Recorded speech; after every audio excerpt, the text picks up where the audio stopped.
राधे राधे भक्तों। आज से हम हमारे इस वीडियो में चालू करने जा रहे हैं श्रीमद् भागवत गीता का महात्म्य। भक्तों, पद्म पुराण में गीता के प्रत्येक अध्यायों का महात्म्य कहानी के माध्यम से समझाया गया है और वही हम आपके लिए यहाँ लेकर आए हैं। तो चलिए शुरू करते हैं। श्रीमद् भागवत गीता के प्रथम अध्याय का महात्म्य। ओम श्री परमात्मने नमः। श्रीमद् भागवत गीता के पहले अध्याय का महात्म्य। श्री पार्वती जी ने कहा, भगवान आप सब तत्वों के ज्ञाता हैं। आपकी कृपा से मुझे श्री विष्णु संबंधी नाना प्रकार के धर्म सुनने को मिले जो समस्त लोक का उद्धार करने वाले हैं। देवेश, अब मैं गीता का महात्म्य सुनना चाहती हूँ, जिसका श्रवण करने से श्री हरि में भक्ति बढ़ती है। श्री महादेव जी बोले, जिनका श्री विग्रह अलसी के फूल की भांति श्याम वर्ण का है, पक्षीराज गरुण ही जिनके वाहन हैं, जो अपनी महिमा से कभी च्युत नहीं होते तथा शेषनाग की शैया पर शयन करते हैं, उन भगवान महाविष्णु की हम उपासना करते हैं। एक समय की बात है, मूर दैत्य के नाशक भगवान विष्णु शेषनाग के रमणीय आसन पर सुखपूर्वक विराजमान थे। उस समय समस्त लोगों को आनंद देने वाली भगवती लक्ष्मी जी ने आदर पूर्वक प्रश्न किया। श्री लक्ष्मी जी ने पूछा, भगवान आप संपूर्ण जगत का पालन करते हुए भी अपने ऐश्वर्य के प्रति उदासीन से होकर जो इस क्षीर सागर में नींद ले रहे हैं, इसका क्या कारण है? श्री भगवान बोले, सुमुखी, मैं नींद नहीं लेता हूँ, अपितु तत्व का अनुसरण करने वाली अंतर्दृष्टि के द्वारा अपने ही माहेश्वर तेज का साक्षात्कार कर रहा हूँ। देवी, यह वही तेज है जिसका योगी पुरुष कुशाग्र बुद्धि के द्वारा अपने अंतःकरण में दर्शन करते हैं तथा जिसे मीमांसक विद्वान वेदों का सार तत्व निश्चित करते हैं।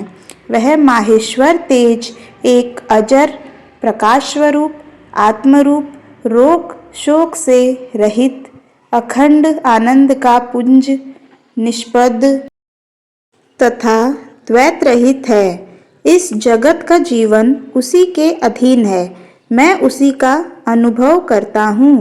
देवेश्वरी, यही कारण है कि मैं तुम्हें नींद लेता सा प्रतीत हो रहा हूँ। श्री लक्ष्मी जी ने कहा, ऋषिकेश, आप ही योगी पुरुषों के ध्येय हैं। आपके अतिरिक्त भी कोई ध्यान करने योग्य तत्व है? यह जानकर मुझे बड़ा कौतूहल हो रहा है। इस चराचर जगत की सृष्टि और संहार करने वाले स्वयं आप ही हैं। आप सर्वसमर्थ हैं। इस प्रकार की स्थिति में होकर भी यदि आप उस परम तत्व से भिन्न हैं, तो मुझे उसका बोध कराइए। श्री भगवान बोले, प्रिय, आत्मा का स्वरूप द्वैत और अद्वैत से पृथक, भाव और अभाव से मुक्त तथा आदि और अंत से रहित है। शुद्ध ज्ञान के प्रकाश से उपलब्ध होने वाला तथा परमानंद स्वरूप होने के कारण एकमात्र सुंदर है। वही मेरा ईश्वरीय रूप है। आत्मा का एकत्व ही सबके द्वारा जानने योग्य है। गीता शास्त्र में इसी का प्रतिपादन हुआ है। अमित तेजस्वी भगवान विष्णु के ये वचन सुनकर लक्ष्मी देवी ने शंका उपस्थित करते हुए कहा, भगवान, यदि आपका स्वरूप स्वयं परमानंदमय और मन वाणी की पहुँच के बाहर है, तो गीता कैसे उसका बोध कराती है? मेरे इस संदेह का आप निवारण कीजिए। श्री भगवान बोले, सुंदरी सुनो, मैं गीता में अपनी स्थिति का वर्णन करता हूँ।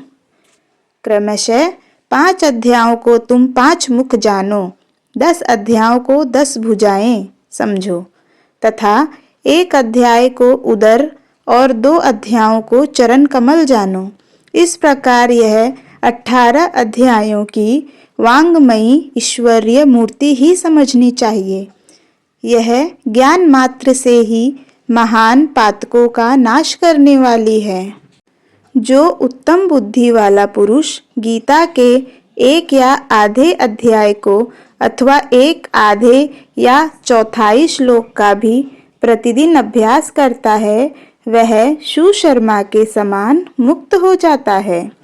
श्री लक्ष्मी जी ने पूछा, देव, सुशर्मा कौन था, किस जाति का था और किस कारण से उसकी मुक्ति हुई?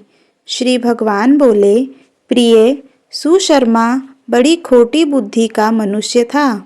पापियों का तो वह शिरोमणि ही था।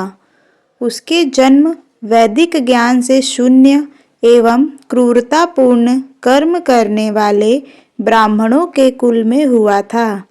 वह न तो ध्यान करता, न जप करता, न होम करता था और न अतिथियों का सत्कार। वह लंपट होने के कारण सदा विषयों के सेवन में ही आसक्त रहता था। हल जोतता और पत्ते बेचकर जीविका चलाता था। उसे मदिरा पीने का व्यसन था तथा वह मांस भी खाया करता था। इस प्रकार उसने अपने जीवन का दीर्घकाल व्यतीत कर दिया। एक दिन मूढ़ बुद्धि सुशर्मा पत्ते लाने के लिए किसी ऋषि की वाटिका में घूम रहा था।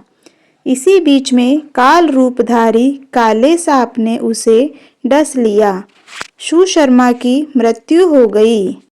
तदंतर वह अनेक नरकों में जा वहां की यातनाएं भोगकर मर्त्यलोक में लौट आया और वहां बोझ ढोने वाला बैल हुआ। उस समय किसी पंगु ने अपने जीवन को आराम से व्यतीत करने के लिए उसे खरीद लिया।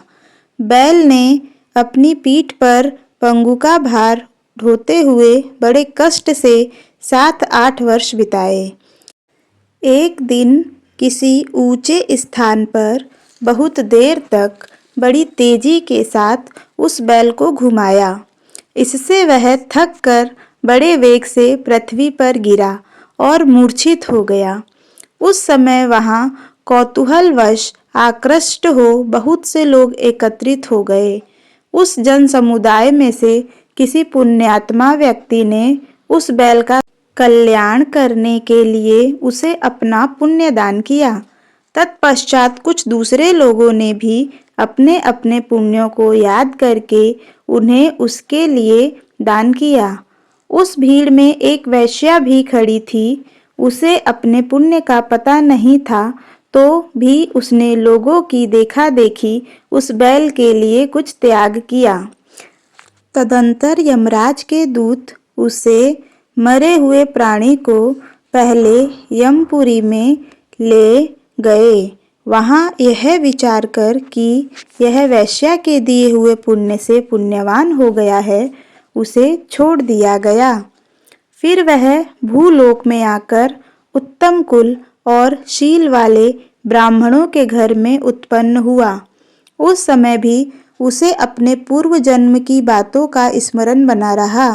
बहुत दिनों के बाद अपने अज्ञान को दूर करने वाले कल्याण तत्व का जिज्ञासु होकर वह उस वेश्या के पास गया और उसके दान की बात बतलाते हुए उसने पूछा, तुमने कौन सा पुण्य दान किया था? वेश्या ने उत्तर दिया, वह पिंजरे में बैठा हुआ तोता प्रतिदिन कुछ पढ़ता है, उससे मेरा अंतःकरण पवित्र हो गया है। इसी का पुण्य मैंने तुम्हारे लिए दान किया था। इसके बाद उन दोनों ने तोते से पूछा। तब उस तोते ने अपने पूर्व जन्म का स्मरण करके प्राचीन इतिहास कहना आरंभ किया। शुक बोला, पूर्व जन्म में मैं विद्वान होकर भी विद्वता के अभिमान से मोहित रहता था। मेरा राग द्वेष इतना बढ़ गया था कि मैं गुणवान विद्वानों के प्रति भी ईर्ष्या भाव रखने लगा। फिर समयानुसार मेरी मृत्यु हो गई और मैं अनेकों घृणित लोकों में भटकता फिरा। उसके बाद इस लोक में आया। सद्गुरु की अत्यंत निंदा करने के कारण तोते के कुल में मेरा जन्म हुआ। पापी होने के कारण छोटी अवस्था में ही मेरा माता पिता से वियोग हो गया। एक दिन मैं ग्रीष्म ऋतु में तपे हुए मार्ग पर पड़ा था। वहाँ से कुछ श्रेष्ठ मुनि मुझे उठा लाए और महात्माओं के आश्रय में आश्रम के भीतर एक पिंजरे में उन्होंने मुझे डाल दिया। वहीं मुझे पढ़ाया गया। ऋषियों के बालक बड़े आदर के साथ गीता के प्रथम अध्याय की आवृत्ति करते थे। उन्हीं से सुनकर मैं भी बारंबार पाठ करने लगा। इसी बीच में एक चोरी करने वाले बहेलिये ने मुझे वहां से चुरा लिया। तत्पश्चात इस देवी ने मुझे खरीद लिया। यही मेरा वृतांत है जिसे मैंने आप लोगों से बता दिया। पूर्व काल में मैंने इस प्रथम अध्याय का अभ्यास किया था, जिससे मैंने अपने पाप को दूर किया है। फिर उसी से इस वैश्या का अंतःकरण शुद्ध हुआ है और उसी के पुण्य से ये द्विजश्रेष्ठ सुशर्मा भी पाप मुक्त हुए हैं। इस प्रकार परस्पर वार्तालाप और गीता के प्रथम अध्याय के महात्म्य की प्रशंसा करके वे तीनों निरंतर अपने अपने घर पर गीता का अभ्यास करने लगे। फिर ज्ञान प्राप्त करके वे मुक्त हो गए। इसीलिए जो गीता के प्रथम अध्याय को पढ़ता, सुनता तथा अभ्यास करता है, उसे इस भव सागर को पार करने में कोई कठिनाई नहीं होती। तो बोलिए वृंदावन बिहारी लाल की जय हो, भागवत गीता की जय हो। राधे राधे भक्तों।